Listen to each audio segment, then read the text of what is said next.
Now, just where do I think this is going?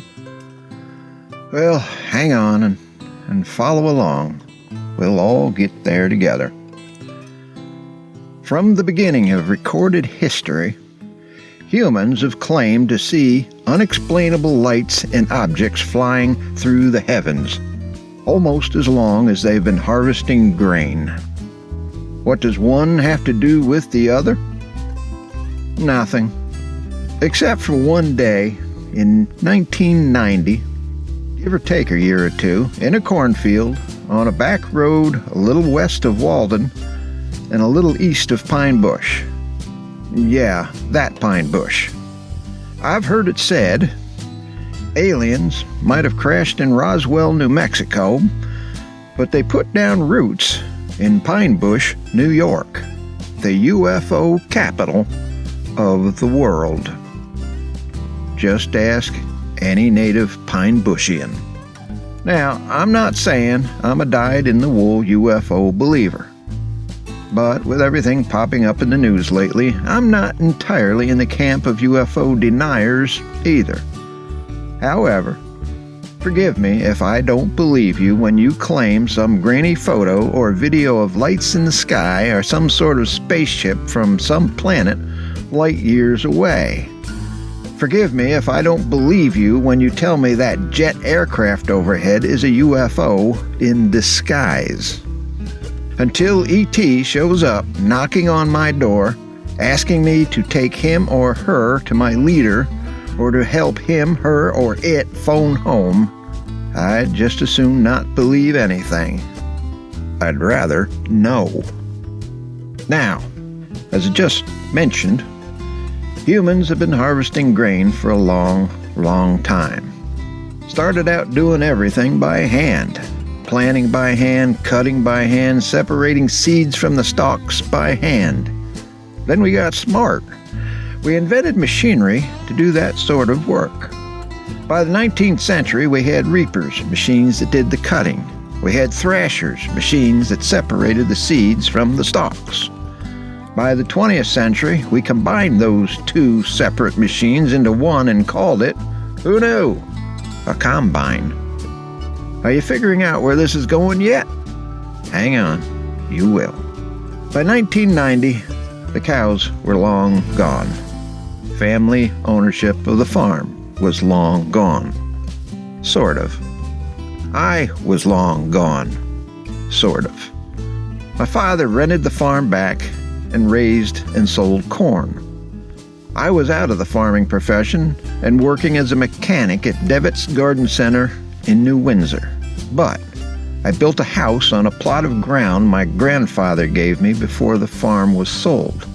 Coincidentally, that plot was on a hill that overlooked the area to the northwest clear over to Pine Bush. And for 30 years, I never saw anything resembling a UFO. But that's besides the point here and has nothing to do with this story. Now, 3 or 4 times a week after work and after supper, I would go next door to my mother and father's house to catch up on the daily gossip. On one such evening, around 1990, in the middle of corn harvest season, I stopped by for a visit, and my father had a little story to tell. The corn business was going quite well at that time. So well was it going that not only was the entire farm planted in corn, but other farms were rented and covered in corn as well. In order to harvest all that corn in a timely manner, my father purchased a John Deere Model 6600 self-propelled combine. For those of you who don't know a combine from a UFO, you can Google it or search it on YouTube. The rest of you know what I'm talking about. It wasn't the biggest combine in the world, but it was big enough, and it was green. That particular day, the old man was working in one of the fields he rented on a particular back road on the way to Pine Bush. As he was coming around from the back of the field towards the front of the road, he saw a car parked in the field's gateway. In front of the car stood a woman with a camera taking pictures of him and the combine. My old man could be quite congenial and neighborly when he wanted, and that day he was in such a mood, so he decided to stop the combine, climb down from it, dressed in his green Dickies work clothes, and approached the woman to explain what he was doing and answer any questions she might have. He never got the chance to even get close to her. She let out a shriek, jumped back in the car, and tore out of the field and on down the road as if she just saw, well, I'll let you imagine. The next day, at Devitt's, during lunch, as I always did, I was reading the local daily newspaper from front to back and came across an article written by a lady who was in the process of writing a best-selling book about UFOs in the Hudson Valley. In this article, she described an incident the day before when she spotted a big green UFO on that same road and in that same field my father was working in at the same time.